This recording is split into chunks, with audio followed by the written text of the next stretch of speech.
Broadcasting live, this is the Tech Lunch Roundtable. Broadcasting worldwide are your hosts, Jason and Mish. Sit down, put your feet up, grab a cup of joe, light up that Cuban cigar, and join us for the next hour in a roundtable discussion on anything tech.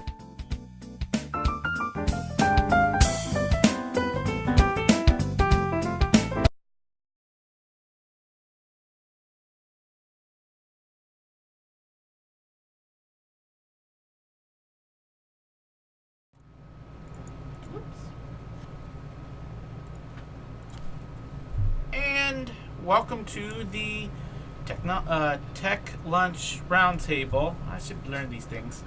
I am Mish. And I am Jason. Hi, Jason. And today is Friday, August 3rd. 2012. Been like that since midnight last night, and will stay that way until 11:59 tonight. It depends on your culture. Some cultures start the previous evening, and some cultures start on the morning. That was a trendy answer. That is the trendy answer. Our website is computertamers.com. This is, of course, we just said a Tech Lunch Roundtable, a weekly show that we discuss pretty much anything technology in a laid-back way. Put your feet up. Can't see that. That's awesome. On this week's show, we actually have a very good, I listened to it, Mr. Nod, very good presentation from Sophos, they're British, about SSL and TLS, why TLS is better than SSL, and what SSL is, and the pros and cons of each, and how the hacking, AT&T and IBM, and IOU, and UOME. FBI. CIA, DHS, INF, IMF, ATF, DUUR. Hi. And it also goes over the hacking that has occurred with DigiNotar and a few others. Anyways, it's at 16 minutes. We'll actually play that a little later if it's queued up. Actually, I got it in. What else? So, a couple news items as well. I think it was Wednesday or Friday. Thursday. Yeah, yesterday. For those folks who were around yesterday, the Senate did defeat the cybersecurity bill, which is good news. For two reasons, or in France, if you say reasons. Not only did it was labeled the security bill, cybersecurity bill, but it also had I think that's not it. But they also had a thing in there about gun control. So that's been defeated, and which is good. Yeah, which is good. So for now, you get to keep your guns. And you get to browse the internet freely for now, sort of. For now. Basically, the cybersecurity bill basically said that any company, Facebook, Google, not that they do this anyways, but can take your information and give it to the government without a subpoena or warrant or whatever. Exactly. You can just hand it on over. So, Twitter, stuff like that. So that's actually good news. We do have internet.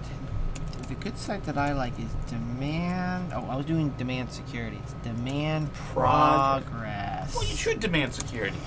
Right, demandprogress.org. Very good group. I got emails. Where is it? Campaign. Do you want me to put it up on your screen? Nah, I can't find it now. But anyway, so that's good news. What else is happening? We also do a Wednesday show every Wednesday at 12 noon. It used to be called the Computer Club, Wednesday at 5 p.m. Eastern Time. It is now called the Tech Club. And the reason we did that is because, well, it's just not about computers we talk about water, how it's good for you. We talk about cell phones, printers, cameras. Your privacy, which is pretty much just general. So it's just really for technology. So hence Tech Club. And we also moved it to Wednesday, same day, but 12 noon Eastern Standard. We should do our, we should say, we should make our Wednesday show on Thursday. Okay. Welcome to our Wednesday show. On Thursday. On Thursday. Let's see. Actually, we can play that. We can play it early and we can deliberate on it. Right. So again, SSL, which I'll explain, is Secure Sockets Layer. Most folks are familiar with it, whether they know it or not. SSL is when you go to a secure website, HTTPS. If you go to buy something, if you log on to your bank, It's that little lock. it's that little lock, and it's a secure connection, hence the name. SSL is actually old technology now, slowly being replaced with TLS, Transport Layer Socket, I think it is, for a number of reasons, and they go over that, including what's happened with SSL in the past. Basically SSL proves that you are logged on to bankofamerica.com. The information traveling between your the connection between your computer and that server, Bank of America, PayPal, whoever, is secure, it's encrypted, no one is in the middle reading it. Yes. But again, they'll go over, and it's very layman terms. They actually do a very good job of it. And they're British, so they sound like they know what they're talking about. Right. So you can listen to that, and then when we get back, if you have any questions, you can... You forgot housekeeping, didn't you? Right, housekeeping as we call it. The phone number is 818-739-8894. If you've got questions, suggestions, comments, you can read us your email that you want to send us over the phone. Email is help@computertamers.com. You can check us out on Facebook, Computer Tamers. Makes that orange. It doesn't look right. If you go to our website, computertamers.com, we are, toward the bottom, you'll see the link where we're on Blog Talk Radio, which is obviously, if you're listening on Blog Talk Radio, you already know we're on Blog Talk Radio. It's on Ustream. And it's on Ustream, so if you want to watch us. Right now, live, you can go, again, on our websites, ustream.com. Would it now be now or now, future? now. Future Not now. Future now. Now. Ustream.tv/channel/technology-teamers. I'm reading that from the screen in front of us. I'm watching myself. Hello, persons. If you scroll down all the way to the bottom on the computertamers.com, it's there too, so you don't have to go, traipsing through the internets to find what you need. The other thing is also after the show, this will be on our YouTube channel, so you can watch it on your stuff. And anything we reference, for example, the Sophos Techno podcast is on our Delicious page, delicious.com/computertamers. It's actually for our show notes for next week's show for Wednesday. You should probably create a small stack for our Friday show. But it's for the Tech Club on August 8th, but you'll see it there. So you're getting a preview of the Wednesday show. So go right ahead and cue her up and let's play it, and we'll be back after the segment. But I don't necessarily have any way to know that who I'm communicating with is actually who they say they are. And so to solve that problem in SSL, we have what's known as a certificate authority. So rather than just randomly accepting any kind of cryptographic certification from the other end, I'm able to verify that that cryptographic key that I'm being given belongs to the organization that it says it belongs to by checking with a third party. So you have a public and private key pair which you use to sign and secure the transaction, but you also have a digital signature on the key itself to verify that you're who you claim you are. Right. We rely on these certificate authorities to verify the identity of people who are running web servers on the internet, and to give it their digital blessing, their signature on that to say, yes, in fact, you are speaking with example.com. And the certificate authority is what is almost always abbreviated to CA. Exactly. And there's many certificate authorities, and they're often, by default, they're built into your browser. I mean, you can choose to create your own or trust anyone you like. I mean, there's a very flexible system in the technology. But the core things that you trust in the world are all built into your Firefox or your Internet Explorer, your Safari, or whatever browser you're using. And there's approximately 650 of these authorities worldwide that are allowed to bless these certificates. Okay, Chester, so there's a list of 650 CAs built into your browser. Who gets to choose? Is there a CA? Well, no. Unfortunately, the choice of who can sign these things or who has the authority to be kind of an internet notary, if you will, is up to the browser manufacturers, because they build these trusted certificates into your web browser. So that's kind of decided by Microsoft, Apple, Mozilla, Google, the companies who manufacture our browser software. Now, they set a list of criteria that these certificate authorities must meet. So they must have certain kinds of security audits to be sure that they're safely handling keys, and that they've got security procedures in place to protect this critical infrastructure where these signing keys are stored that are so important to this process. Unfortunately, they vary slightly from company to company, and we kind of have to put our faith that Google and Microsoft and Mozilla are doing their due diligence. But there have been some spectacular failures in recent times, haven't there? The name DigiNotar springs to mind. Tell us what happened there. Yeah, DigiNotar is unfortunately in a club of several certificate authorities over the last few years that have had compromises. And the problem here is that anytime you have the magic key that can unlock and validate something, there are going to be a lot of people interested in getting a hold of that key. In the case of DigiNotar, it looks like someone broke into their systems and was able to gain access to one of these primary keys and use it to make certificates to allow people to pretend to be Gmail and other critical private services out on the internet and allow attackers to impersonate them. So that's sort of like being able to sneak into the Federal Reserve and remove the plates which you use to print $100 bills. It is. I mean, that's one of the problems with trusting as many different certificate authorities as we have in our browsers, is we're requiring all 650 of them to have top-grade security that doesn't allow anyone to steal their notary stamp and start going around and stamping certificates saying things are legitimate that aren't. So since things can go wrong if people don't look after their own private keys or the keys to their own castle and they're in a position of authority, how do you fix that? Is there a mechanism built in that allows the SSL or TLS ecosystem to self-heal, if you like? Yes, Paul, there are two primary methods with which we can fix something if one of these certificates is compromised in some way. One is called a certificate revocation list, or CRL, and the other is the online certificate status protocol. Neither one of these are particularly well implemented, though. So the certificate revocation list is a list of known bad certificates that your browser can go retrieve on a periodic basis and know which ones might be invalid for having authority any longer. The other technology, OCSP, is a real-time technology. So when you go to a website and the website is secure, it can publish a URL that you can go check that URL to make sure that that certificate is still valid. The problem is both introduce a bit of delay, and because of that delay, they're often disabled by default because they slow down the secure web browsing experience. Oh dear, that's a habit that we need to get out of, isn't it? Security is always going to be a little bit of a compromise with functionality. Yeah, absolutely. I mean, it's unfortunate that most of the browsers do not religiously or strictly check these things by default, but the options are there in your browser. So if you're security conscious and you care about these things, go into your advanced settings and you can see some tick boxes that say things like always check for a CRL or always check OCSP. Turn them on.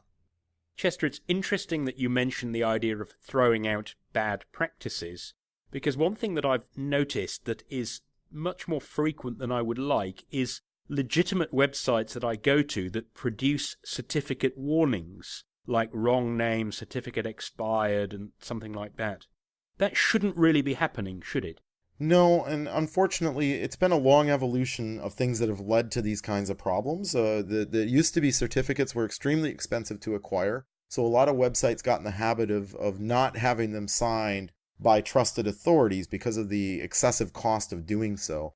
But most of these problems have been mitigated over time. Like, we don't really have any good reason today for a legitimate website that wants to have honest conversation with you over a secure channel to be presenting a certificate that's not valid or incorrectly formed. So there are two parts to fixing that, aren't there? One is that web server operators need to make sure that their certificates don't expire and don't have the wrong names on them. And people who are using the internet and come across sites, even if they're well-known sites that aren't doing the right thing, need to vote with their checkbook. They need to say, right, that your certificate's expired, go and fix it, then I might come back and buy something from you. Well, that's certainly my reaction. When I run into bad certificates on the internet, I don't click proceed and tick 5 boxes and ignore the red screen and the cop that shows up on the screen. I I hit cancel. And if I'm really passionate enough about the site, I may send them an email and say, shame on you, I wasn't able to access your site today. Or, here's a hat tip, somebody's impersonating you on the internet. I don't know the difference. Perhaps it actually is an attacker and maybe I just saved myself. So if you're an IT manager and you get a report like that, then don't just assume, oh, well, we must have let it expire, I'll get round to it on Monday. You're right, it could be evidence that somebody else has got in the way. Yeah, certainly. And if you get a warning like that, if someone's impersonating you, it's important to take that seriously and right away. You mentioned DigiNotar's compromise, and because they had used Google as one of their targets, the red flags went up right away because Google took those reports very seriously and responded by making everything related to it very public, so everybody was aware that perhaps somebody was able to impersonate them. Now, Chester, when it comes to buying certificates, there's a class of certificate called EV, or Extended Validation, which is supposed to give you a greater sense of security. What's that all about? Well, the default method of verifying your identity when you buy a regular SSL certificate for your website is simply to email an address at your domain that's been designated as an administrator and verifying that, in fact, you're in control of that email address. The idea of an extended validation certificate... Manager, and you get a report like that, then don't just assume, oh, well, we must have let it expire, I'll get round to it on Monday. You're right, it could be evidence that somebody else has got in the way. Yeah, certainly. And if you get a warning like that, if someone's impersonating you, it's important to take that seriously and right away. You mentioned DigiNotar's compromise, and because they had used Google as one of their targets, the red flags went up right away because Google took those reports very seriously and responded by making everything related to it very public, so everybody was aware that perhaps somebody was able to impersonate them. Now, Chester, when it comes to buying certificates, there's a class of certificate called EV, or Extended Validation, which is supposed to give you a greater sense of security. What's that all about? Well, the default method of verifying your identity when you buy a regular SSL certificate for your website is simply to email an address at your domain that's been designated as an administrator and verifying that, in fact, you're in control of that email address. The idea of an extended validation certificate... Manager, and you get a report like that, then don't just assume, oh, well, we must have let it expire, I'll get round to it on Monday. You're right, it could be evidence that somebody else has got in the way. Yeah, certainly. And if you get a warning like that, if someone's impersonating you, it's important to take that seriously and right away. You mentioned DigiNotar's compromise, and because they had used Google as one of their targets, the red flags went up right away because Google took those reports very seriously and responded by making everything related to it very public, so everybody was aware that perhaps somebody was able to impersonate them. Now, Chester, when it comes to buying certificates, there's a class of certificate called EV, or Extended Validation, which is supposed to give you a greater sense of security. What's that all about? Well, the default method of verifying your identity when you buy a regular SSL certificate for your website is simply to email an address at your domain that's been designated as an administrator and verifying that, in fact, you're in control of that email address. The idea of an extended validation certificate... Manager, and you get a report like that, then don't just assume, oh, well, we must have let it expire, I'll get round to it on Monday. You're right, it could be evidence that somebody else has got in the way. Yeah, certainly. And if you get a warning like that, if someone's impersonating you, it's important to take that seriously and right away. You mentioned DigiNotar's compromise, and because they had used Google as one of their targets, the red flags went up right away because Google took those reports very seriously and responded by making everything related to it very public, so everybody was aware that perhaps somebody was able to impersonate them. Now, Chester, when it comes to buying certificates, there's a class of certificate called EV, or Extended Validation, which is supposed to give you a greater sense of security. What's that all about? Well, the default method of verifying your identity when you buy a regular SSL certificate for your website is simply to email an address at your domain that's been designated as an administrator and verifying that, in fact, you're in control of that email address. The idea of an extended validation certificate... Manager, and you get a report like that, then don't just assume, oh, well, we must have let it expire, I'll get round to it on Monday. You're right, it could be evidence that somebody else has got in the way. Yeah, certainly. And if you get a warning like that, if someone's impersonating you, it's important to take that seriously and right away. You mentioned DigiNotar's compromise, and because they had used Google as one of their targets, the red flags went up right away because Google took those reports very seriously and responded by making everything related to it very public, so everybody was aware that perhaps somebody was able to impersonate them. Now, Chester, when it comes to buying certificates, there's a class of certificate called EV, or Extended Validation, which is supposed to give you a greater sense of security. What's that all about? Well, the default method of verifying your identity when you buy a regular SSL certificate for your website is simply to email an address at your domain that's been designated as an administrator and verifying that, in fact, you're in control of that email address. The idea of an extended validation certificate... Manager, and you get a report like that, then don't just assume, oh, well, we must have let it expire, I'll get round to it on Monday. You're right, it could be evidence that somebody else has got in the way. Yeah, certainly. And if you get a warning like that, if someone's impersonating you, it's important to take that seriously and right away. You mentioned DigiNotar's compromise, and because they had used Google as one of their targets, the red flags went up right away because Google took those reports very seriously and responded by making everything related to it very public, so everybody was aware that perhaps somebody was their targets. The red flags went up right away because Google took those reports very seriously and responded by making everything related to it very public, so everybody was aware that perhaps somebody was able to impersonate them. Now, Chester, when it comes to buying certificates, there's a class of certificate called EV, or Extended Validation, which is supposed to give you a key manager, and you get a report like that, then don't just assume, oh, well, we must have let it expire, I'll get round to it on Monday. You're right, it could be evidence that somebody else has got in the way. Yeah, certainly. And if you get a warning like that, if someone's impersonating you, it's important to take that seriously and right away. You mentioned DigiNotar's compromise, and because they had used Google as one of the... Greater sense of security. What's that all about? Well, the default method of verifying your identity when you buy a regular SSL certificate for your website is simply to email an address at your domain that's been designated as an administrator and verifying that, in fact, you're in control of that email address. The idea of an extended validation certificate for targets, the red flags went up right away because Google took those reports very seriously and responded by making everything related to it very public, so everybody was aware that perhaps somebody was able to impersonate them.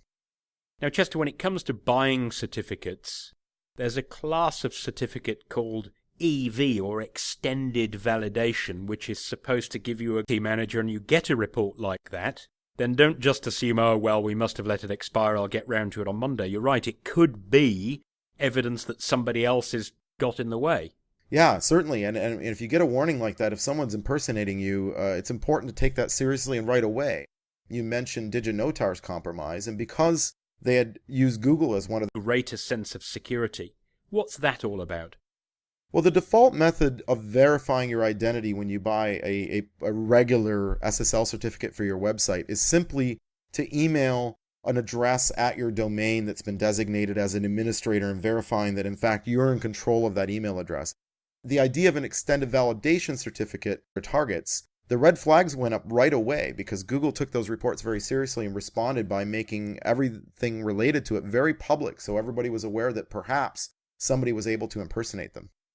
Now, Chester, when it comes to buying certificates, there's a class of certificate called EV, or Extended Validation, which is supposed to give you a key manager, and you get a report like that, then don't just assume, oh, well, we must have let it expire, I'll get round to it on Monday. You're right, it could be evidence that somebody else has got in the way. Yeah, certainly. And if you get a warning like that, if someone's impersonating you, it's important to take that seriously and right away. You mentioned DigiNotar's compromise, and because they had used Google as one of the... Greater sense of security. What's that all about? Well, the default method of verifying your identity when you buy a regular SSL certificate for your website is simply to email an address at your domain that's been designated. And we are back. Jason has something attached to his head. That is a long, but actually they did talk very plainly, less techno-jargonish, Right. confusing speak, is that, the problems with security most often come from, how am I supposed to say, the user, but the website, we'll say computertamers.com. We're managing that. Excuse me. If we don't manage it correctly or make the right decisions, it can create problems for other people, and vice versa.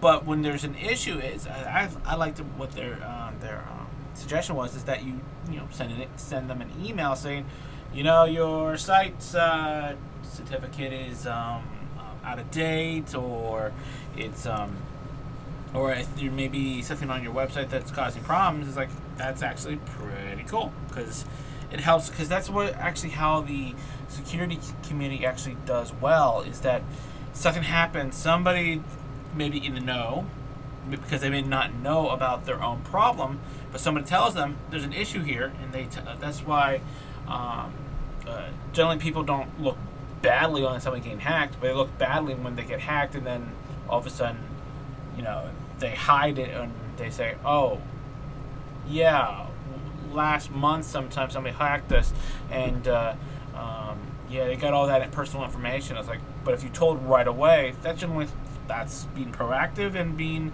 a good internet community-ish person. Right. Yeah. TLS and the SSL. I mean, I don't even do too much with the TLS, because there's not too many sites that actually, like Amazon still uses SSL. I have yet to see them use TLS, but hey, I don't buy much. And they were kind of alluding to it at the end of the audio thing, where the biggest issue with security is the weakest link in the chain when it comes to security is the user. Yes, they are the user, because they even alluded to it, is that you have security, and we've talked about it before, versus accessibility. If you want to be easily accessible, you have to give up some security. The same thing. It's like military bases. They generally have very stringent security on their entrances, so that bad people can't get inside, and so people can't leave without them knowing. But if you made it easily accessible, it's like like a park. I mean, easy accessible, but there's no security there. That's the reason why a lot of times there's a lot of crime at parks, or just in general area, because there's no security for it versus accessibility. So it just shows that privacy and security should be your most concerning subject on the internet, because your data, your stuff, your personal things are. I mean, like he talked about his email address, that's kind of personal. It's true. I mean, if you have, say, an email address that you've had for the last 30 years, even though that can't be, soon another 20 years that could actually occur. No. 10 to 15. Yeah, whatever. Because they had email addresses in late 80s, early 90s. I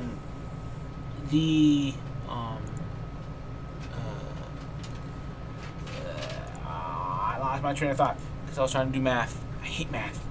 The biggest thing is that you do have to be careful what you click on. Yes. Like he was referring to, if this, flashes. The browsers are getting right. Oh, click here to continue. Okay. Click here to continue install add-in. Okay. Maybe a critical thing. Okay, continue. No, you get out of it, because think of it like if somebody's coming into your house, and they're saying, "Oh, we're going to take over your house," and you're like, "Okay, thanks. We're going to take all your, all your food and your money," and you're like, "Okay, thanks. That's awesome." You're letting it happen. You shouldn't do that. He's like, someone doing that, you say no, and then take appropriate measures. Right. I would just grab a firearm and say, go right ahead. You might be missing some parts in your process. Just saying. Anyway, so it's like I said, security. It's like what was it? Steve Ballmer, back in the early 2000s, at one of the developer conferences, he just kept on saying developers like 30 times, which I think he may have just had some sort of Tourette's at the time. But so everybody should be saying in the back of the mind, security and privacy. Security and privacy. Security, privacy. Security, privacy. And just keep on thinking it, because am I giving something up? Because what happens if your security is broken or your privacy is broken? You may A, go to jail, B, lose a lot of money, or C, have a not too friendly visit from a federal or federale if you're south of the border. And most people would like, to live their lives without too much aggravation in their life. So you should do all what you can to make it less aggravating. I think I beat a dead horse. Yeah, that's good. So if you have any comments or questions on that, definitely, again, you can chat with us. Or email. I was doing some of the chatting. Yes, you were. Anyhow, so let's see, what else? I guess we can break for a few minutes, and then we'll be right back for the second half where, like I say, give us a call, 818-739-8894. We thought we were having some technical problems earlier, but no, that was just on our end. That was Skype's issue. Skype is grand. Especially since Microsoft took it over. So we will be right back. Once I hit buttons. Yeah. I'll just keep talking until we go away.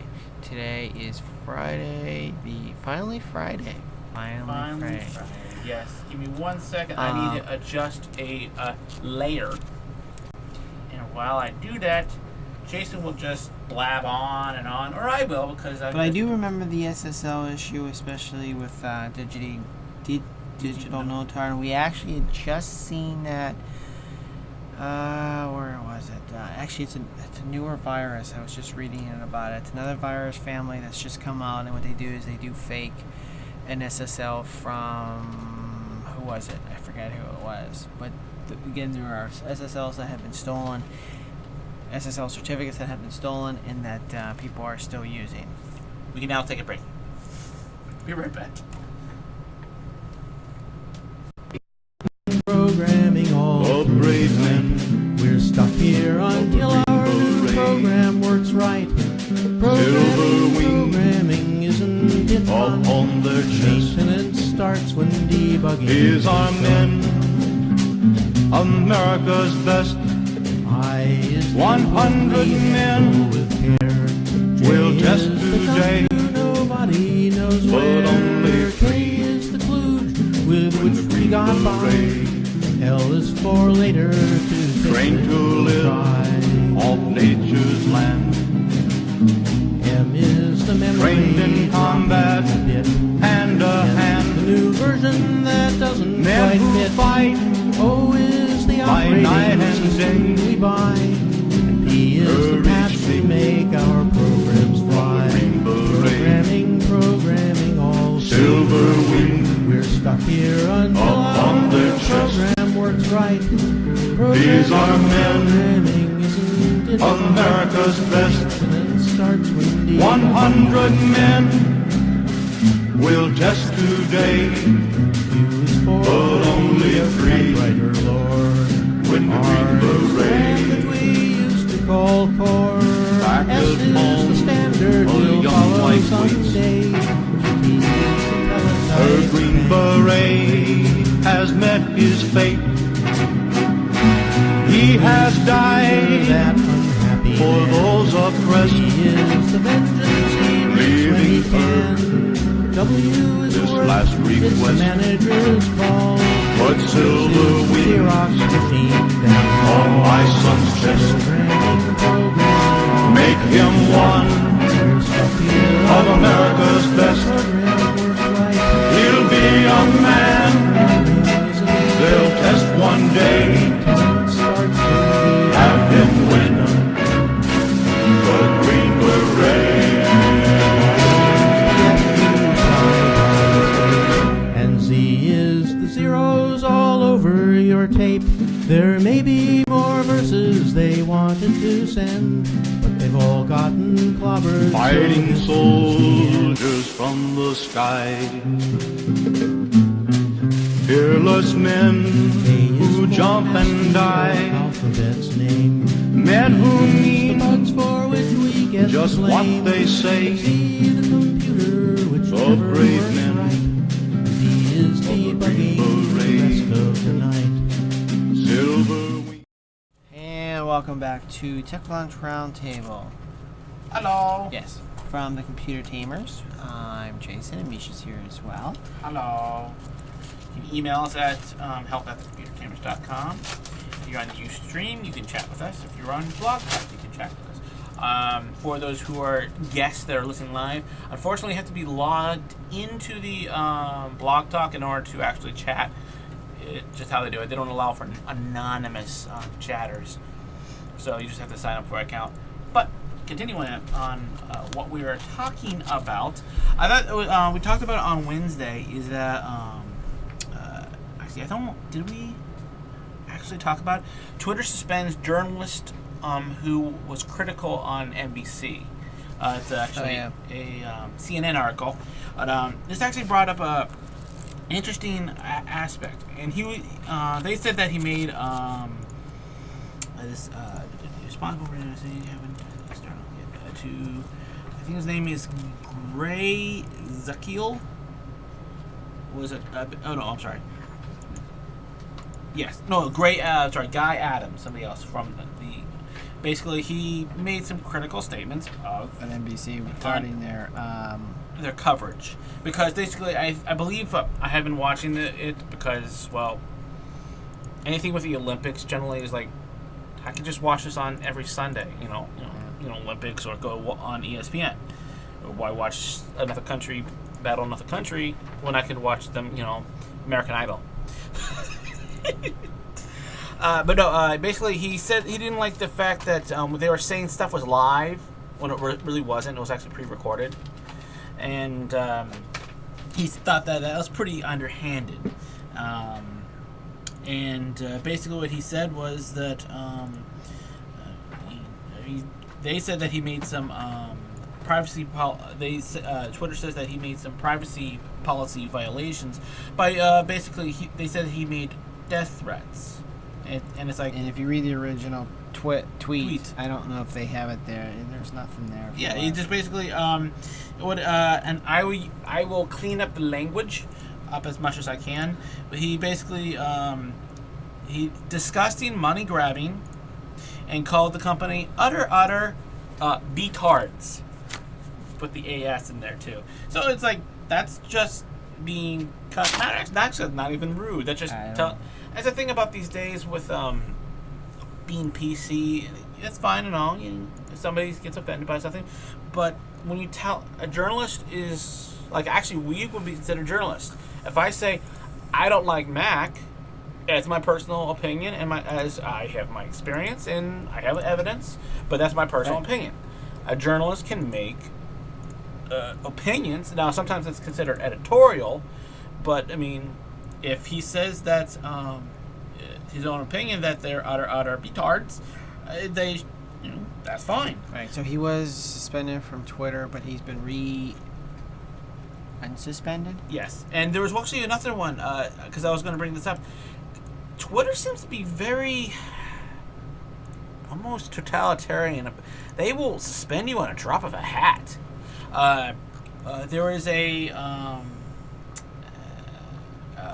actress that she does voice work. A lot of people may know of her, and she just started on her Twitter account, but she got a lot of followers really quickly, which say like Neil Patrick Harris or Charlie Sheen. They just made a new one, and they said they're confirmed as the real person, and obviously they would get 1 million, but they suspended her. It's like, that's kind of douchey, because the world there's lots of computers. So I find that their practice is very highly suspect, seeing that they seem to put down people very easily. But going back to the thing is that the thing about Twitter So it's nice is that you can say pretty much anything you want. Their privacy policy, if I remember what it says, it basically says that as long as you don't make hateful remarks, like anti, all Lithuanians are horrible people that should all burn in the inferno. It's like that's bad. But and I have nothing against Lithuanians. I just use them because it's the first country that I can think of without saying British or something like that. An obscure country. I can say Kazakhstan, and people be like, "Where is that?" Next to Pakistan, little west of Russia. You don't know? Yeah, I know where it is actually. You know where it is. Then you have Uzbekistan. There's a lot of stands for an area that actually does not use the name Stan at all. Stanley. You get more Omars and Muhammad's there, and there was another one. They actually get a lot of Yosefs. Figure that one out. I think that's the leftover from the Soviets. Anyway, off my tangent. The other thing I was wanted to bring up that I don't know if we talked about it before, but it's actually same from CNN again. But researchers basically found that the new air traffic control, because they want to bring out get rid of humans, which is the worst idea next to the Federal Reserve. Who? The Federal Reserve, our central bank. Oh yeah. But the idea is that because humans make mistakes. They do. They make those mistakes because they're put on 36-hour shifts, and the person's like, Reserve. You mean the Federal IBH? No, I was making a comment about our Federal Reserve okay. being our detriment to our country. Most central banks are the detriment of your country. So if you're listening to us from Britain, the central bank there is your detriment because you owe everything to this bank, and they make unlimited money and they make unlimited debt, so makes you have to pay that. Anyway, I digress. Basically, this technology will basically control the air traffic control. So when flight 89 is coming from Cleveland, and then you have flight 102 taking off to go to Lithuania, because people want to go to Lithuania. It would decide when people take off and land and do that. They found it's very hackable. Basically, they said that various applications you can see online in real time and broadcast their information because you can see that stuff. So you can actually, flight, 89 is coming in. I can go start hacking and mess up that system, and all of a sudden they think that something's wrong. There was a Mars rover. I don't remember what it was named. They sent to Mars. It was going to land. It was all happy, but they had miscalculated. This was back in the 90s. They miscalculated the atmosphere. Instead of miles, they did it in feet. So, it's falling. They did. No, they did feet instead of miles, or vice versa. Basically, it came in. Basically, it buried like a bullet into the ground because it came in too fast. Because they did. Oh, we have plenty of feet. It was miles, so it went too fast into the ground. Very easy to reset some of the altitude. Thing that tells you how far up from the ground you are. And that you actually could do this through the because they have the guide beam, basically how you come in, and now they're using more technology, more computers to do the income as the planes are coming, just to stave off and whatnot. The problem with it is the fact it is hackable, but what they should do, except for me being able to breathe and talk correctly, is they should put humans back in the mix on any technology. I mean, even just going with the astronomical thing that is Skynet from Terminator, where it's basically computers and technology take over and take over the world and start killing people because it sees us as the enemy because we're stupid humans. Excuse me. Humans should be involved in almost every step of technology. Anytime you put anything to an automatic or only computer, where even if you could do AI, it's just not going to end pretty.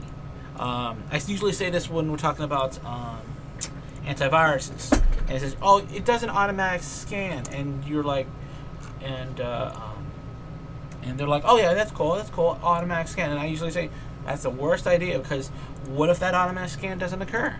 What if something breaks in it? And see, you're in a sense resting on your laurels, or you have a false sense of security. Technology is not. Yes, it's not perfect. Not perfect by any means, and by having a human mixed up, that's why I usually say, for that, you should run a scan on your own. Maybe a third-party program, like the one we recommend is MCSoft Anti-Malware, just because they have a free version, and it finds a lot of the stuff and removes it pretty goodly. Goodly do. So you always want a human in the hand. So for this, traffic control, they should just go back. They can use the technology as a backup. If they say everybody's sick, or all of a sudden, there's some sort of bad thing, you turn it on and kind of like autopilot. It's a good idea, but you shouldn't use autopilot all the way. But they should actually just go back to the humans and just maybe pay them a little bit more. Some of this technology is pretty expensive, and maybe give them less shifts or more shifts, kind of like a doctor. They actually do the same thing with doctors. They put them on these stupid long shifts because they don't have enough or whatever. But yes, I want to be operated on the guy that has 14 cups of coffee and his shift is about to end in about 2 hours and he's already been here almost 2 days. I feel healthily and safe right there and then. That just screams malpractice. So and it actually even goes back to a month or two ago. Some students from University of Austin. I think it was University of Austin, I think it was University of Austin or Austin Tech. They used about $1,000, I think it was, and they took and rerouted the GPS signal from a drone, military drone, and basically hacked it and it made it go where they wanted to go. Anytime you put technology in the mix, kind of like with our show here. If I had this all set up to do everything on its own, I'm sure something more would break. Generally, when I do things, I break it anyway, but that's because I'm too quick sometimes. So, technology is your friend, but also is your enemy. I personally think, and Jason can weigh in if he wishes, I think technology, if we would lose all the technology now, Twitter and all this, and not have to deal with, computers and whatnot, I think we'd be better off. People would actually probably live longer. Right, there's two sides of technology, the good side and the bad side. And the bad side is that, definitely can control you.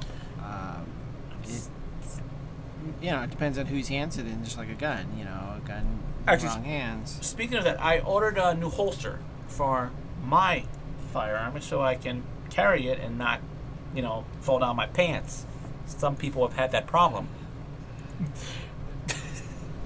Anyway, so I ordered it. I'm like, when is it going to get here? And I have been desensitized or been conditioned by, all these, Amazon. You get next day delivery or 2-day delivery. And I'm reading the thing. It's like, please allow 4 to 6 weeks for delivery. I'm like, oh, okay. I'm sorry. And I recognized immediately that, I am being too impatient. Because it was handmade for me, which is cool, and it's like, oh, okay. That's how things used to be. Allow 4 to 6 weeks, or even I think it was in the old catalogs, like the Sears Roebuck, you would actually allow 4 to 6 months or something like that for delivery. I have no idea. I remember watching I think it's called PSA, short, public service announcement, and they're talking about driving and whatnot. You remember it from Mystery Science Theater 3000. We used to watch that a lot. I still watch it.